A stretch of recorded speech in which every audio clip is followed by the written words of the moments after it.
So, you think you got it bad? Guess again.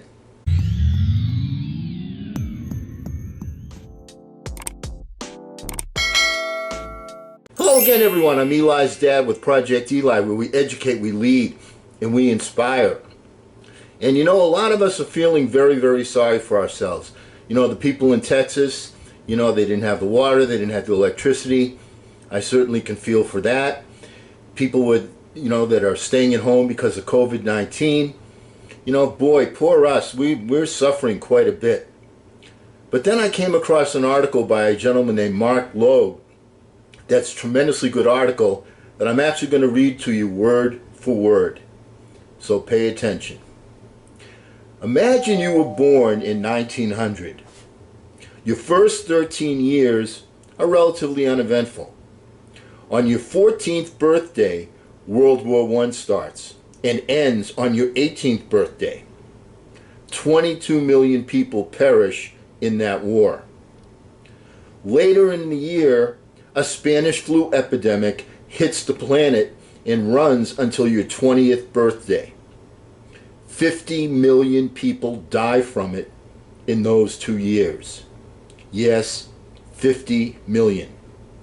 On your 29th birthday, the Great Depression begins, unemployment hits 25%, the world's gross GDP drops 27%, and that runs until you're 33 years old. The country nearly collapses along with the world economy. Now, when you turn 39, World War II starts. You aren't even over the hill yet. And don't try to catch your breath, because on your 41st birthday, the United States is fully pulled into World War II.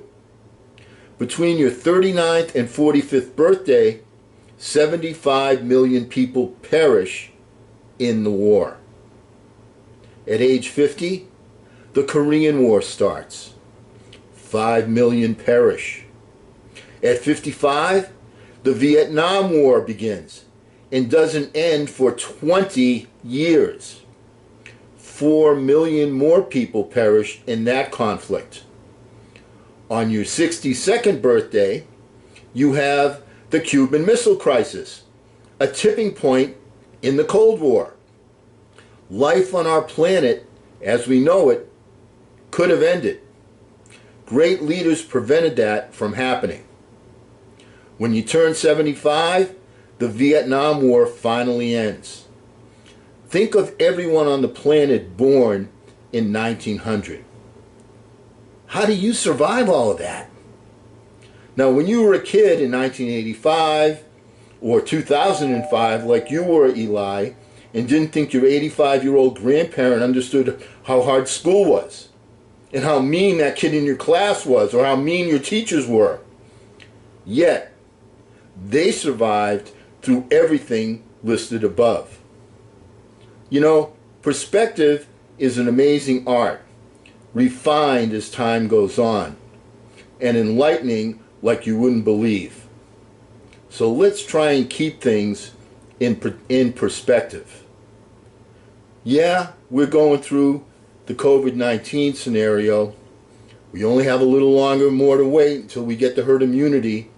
Let's be patient and make sure that we achieve our objective. So you think you have it bad? Guess what? Things are pretty good for you right now, all things considered.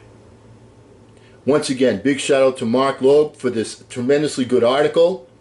And because we will never end a meeting on a philosophical note, let's all get out there and charge!